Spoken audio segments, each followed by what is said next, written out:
Assalamualaikum warahmatullahi wabarakatuh. Qala bismillahirrahmanirrahim. Sederek wedangan rahimakumullah. Alhamdulillah wa syukurillah bahwasanya pada sore yang berbahagia ini Allah izinkan kita untuk ketemu berwajah meskipun hanya melalui media sosial, tidak ketemu langsung, tapi alhamdulillah masih diberikan kesehatan.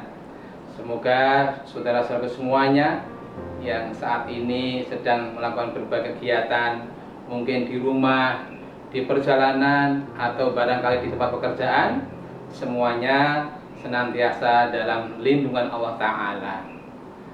Sahabat wedangan rahimakumullah, kenapa saya sebut dengan wedangan?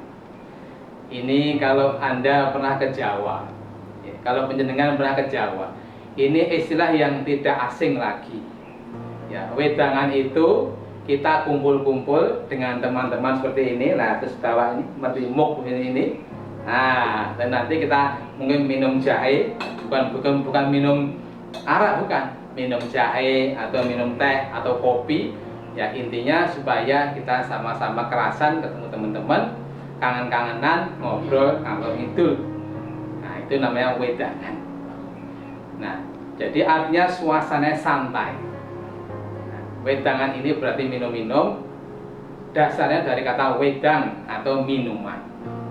Wedang ini kalau di dalam bahasa Jawa diolah lagi menjadi ngawe kadang. Ya, artinya apa? Mengajak teman-teman. Mengajak teman-teman. Nah, kalau tadi saya katakan wedangan itu kangen-kangenan, omongannya kesana kemari. Nah, kalau wedangan sore ini kita tujukan untuk omongan-omongan yang positif. Jadi kita ajak melalui media ini bicara-bicara positif yang menggugah kita untuk lebih semangat di dalam berbuat kebaikan, baik kepada Allah Subhanahu wa Ta'ala, Zat yang Maha Kuasa, dan kepada sesama manusia. Sebab Allah sendiri sudah mengajarkan kepada kita betapa mengajak kebaikan itu adalah satu tugas yang tidak ringan. Bahasa Qur'annya a'udzubillahi minasyaitonirrajim. Ud'u ila sabili rabbika bil hikmah wa mau'idul hasanah wajadilhum billati hiya ahsan. Silahkan nanti penjenengan cek lagi di Qur'annya surat berapa, ayat berapa. Jadi kalau kita menjadi juru dakwah atau katakanlah menjadi mubalik atau penjenengan mengajak kawan-kawan berbuat kebaikan, maka cara yang ditempuh tentu harus tadi bil hikmah, dengan cara yang baik, ya. Tidak jelek-jelekin orang lain, tidak nyala-nyalain orang lain, apalagi membahas stempel, oh ini dia ahli bid'ah, oh ini dia murtad, oh dia ini kafir, dan sebagainya yang tidak ada dengar. Tidak demikian.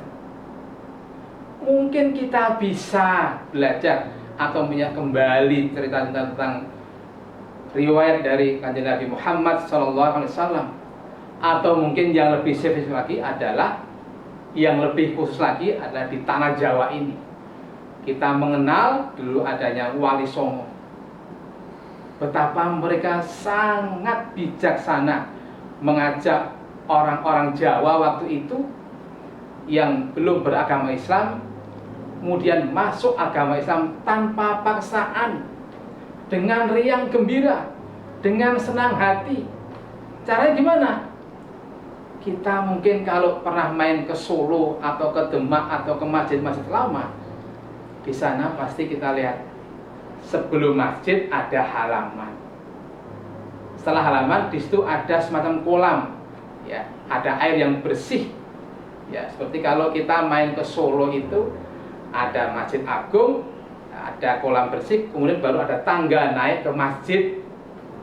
Setiap Muharram atau Syuro ada sekatenan, yaitu memperingati peristiwa Syahadatain, yaitu masuknya orang-orang ke dalam agama Islam pada zaman Wali Songo. Caranya gimana? Wali Songo menempatkan gamelan di masjid. Orang Jawa mendengar, suaranya indah, merdu, menyentuh hati. Nah ini, menyentuh hati. Orang tertarik untuk datang. Kemudian bagaimana? Mereka berduyun-duyun datang ke masjid. Tapi kemudian dari masjid, saudara-saudara, kalau mau lihat gamelan, silakan masuk dulu kakinya ke kolam. Jadi kakinya dibasuh dulu, bersih, nanti baru naik ke masjid lihat gamelan. Sebelum lihat gamelan juga ditanya dulu, apakah senang benar atau tidak. Kalau senang benar, silahkan duduk. Nah, kalau sudah senang, nanti baru kalau mau lihat gamelan lagi, baca, kalau berani, kalau mau baca syahadat. Begitu Pak. Orang diajak masuk ke agama Islam tidak terasa, karena saking halusnya bahwa orang senang dulu ya, dengan gamelan, kemudian dia baru tertarik untuk bersyahadat dan masuk ke dalam agama Islam. Sekarang kita pun demikian. Kita mengajak warga kita harus dengan bil hikmah. Ya, dengan cara yang bijaksana. Misalnya penjenengan masih punya putra-putri yang balita, diperkenalkan ke masjid. Dia masih senang mainan robot-robotan misalnya. Ya sudah, mainan robot-robotannya dibawa ke masjid. Nah, ya, dibawa ke masjid. Jadi sambil melihat orang sholat, tapi boleh bawa main. Saya masih ingat betul dulu waktu masih kecil, ya, di masjid itu di Solo itu masjid adalah tempat yang menyenangkan untuk bermain. Kita main gambar ya, main karet boleh. Marbot tidak pernah marah. Nanti kalau kotor dipel. Nah, itulah salah satu daya tarik. Daya tarik masjid karena apa? Tadi dengan bil hikmah. Kemudian apa? Wa mau'izatil hasanah. Kalau nasihat yang baik, jangan perlu guru-guruin, jangan. Kita berikan sedikit demi sedikit, sifatnya adalah masukan-masukan yang tidak bersifat memaksa. Sebab agama kita ini tidak maksa-maksa.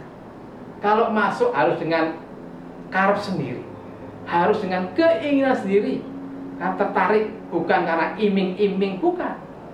Tapi benar-benar, oh iya, saya paham, saya tahu betul bahwa agama Islam ini agama yang indah, agama yang mengajarkan kebaikan, agama yang mengajarkan kedekatan dengan Tuhan Allah SWT, zat yang maha tinggi.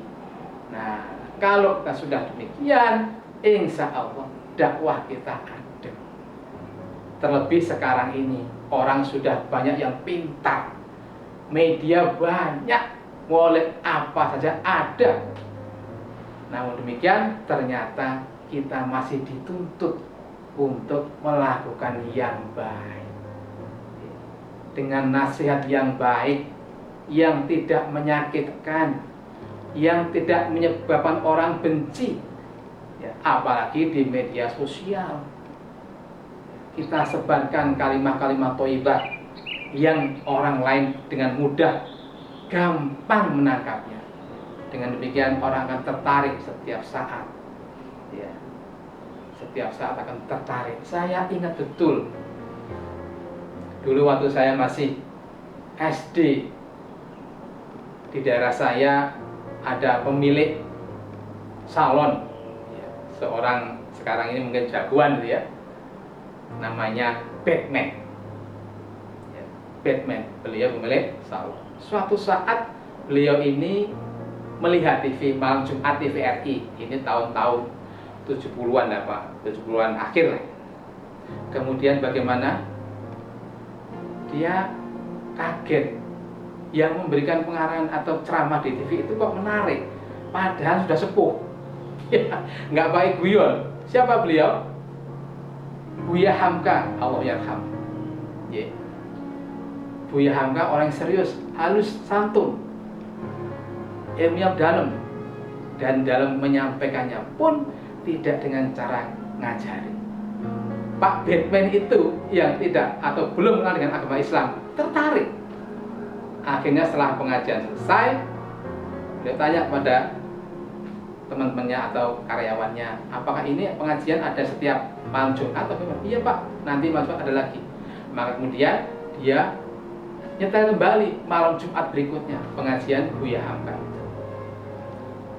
Lama-kelamaan dia tertarik dengan apa yang disampaikan almarhum Buya Hamka, dan alhamdulillah Allah memberikan hidayah kepada Pak Batman ini. Kemudian beliau masuk Islam dan berganti nama dengan Muhammad Batmanto. Nah, sebenarnya inilah kisah-kisah yang nyata yang bisa kita petik, bahwa mengajarkan agama ini, menyampaikan agama ini dengan cara yang baik. Bahkan dalam Quran dikatakan, kalau kita diajak, terpaksa diajak berdebat pun, berdebatnya dengan cara yang paling baik, bukan dengan amarah, apalagi sampai ngata-ngatain, apalagi sampai kemudian memberikan penamaan-penamaan yang buruk pada orang lain.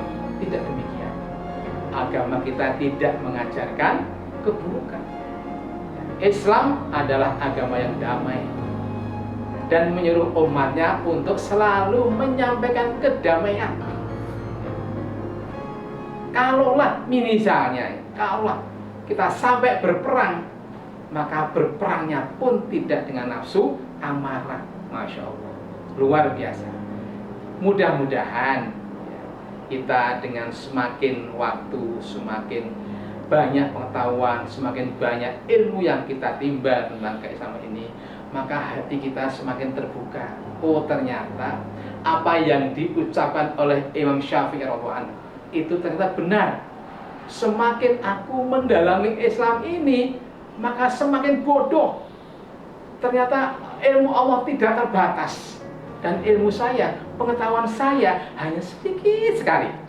Ya, dengan demikian maka kita akan menjadi orang yang bijaksana, orang yang tidak gampang memberikan sesuatu yang negatif pada orang lain karena kehati-hatian, karena kita merasa bahwa diri kita ini banyak kekurangan, diri kita banyak kekhilafan yang terus-menerus harus diperbaiki. Seorang mubalik tadi, di samping dia harus menyampaikan kebaikan dengan santun, dengan cara-cara yang indah, dan membuat orang lain tertarik, kemudian masuk atau bergabung dengan tidak terpaksa, maka itulah mubalik yang sejati. Banyak teman-teman, mohon maaf, yang tadinya masih lupa, ya, ada yang mungkin adu ayam, ada yang suka berjudi, ada yang main perempuan, ada yang minum, ya. Tapi alhamdulillah wa syukurillah, ternyata dengan resep Al-Quran itu Allah menjadi berkenan memberikan hidayah, ya, sehingga yang tadinya tukang adu ayam kemudian bisa menjadi muadzin masjid. Alhamdulillah. Ada lagi yang tukang minum, sudah sekarang mau menjadi marbot masjid. Ada lagi yang lain yang tadinya benar-benar hanya untuk berjudi, kemudian sekarang uangnya untuk yatim, uangnya untuk masjid, untuk masyarakat, dan untuk kebaikan semua. Intinya adalah bahwa dakwah akan berhasil, akan menarik manakala si pendakwah itu menyampaikannya dengan hati yang jernih, hati yang bersih, tidak ada unsur apa-apa selain hanya pingin Allah meridhoinya. Ya, Kira-kira begitu, Koko nggak usah lama-lama, nanti bosen ya. Dan ini bukan ceramah, ini cuma dongengan, sharing ya. Saya meyakini bahwa teman-teman sahabat wedangan rahimakumullah pasti sudah paham lah ilmu agama Islam ini. Koko sekedar menyampaikan, sekedar mengingatkan kembali, merefresh lagi. Mudah-mudahan kita selalu ingat ya. Dengan demikian mudah-mudahan kita lahir batin bisa mengamalkan agama kita dengan penuh kebaikan, dengan penuh kesungguhan, dan intinya akhirnya mendapatkan ridha Allah Subhanahu wa Ta'ala. Demikian dulu acara wedangan kita sore ini. Mudah-mudahan ada manfaatnya. Sekali lagi, itulah tadi cerita tentang dakwah yang bagus, yang adem, yang menarik orang lain tanpa harus memaksa. Akhirul kalam, billahi taufiq wal hidayah, wal afu minkum, wassalamualaikum warahmatullahi wabarakatuh.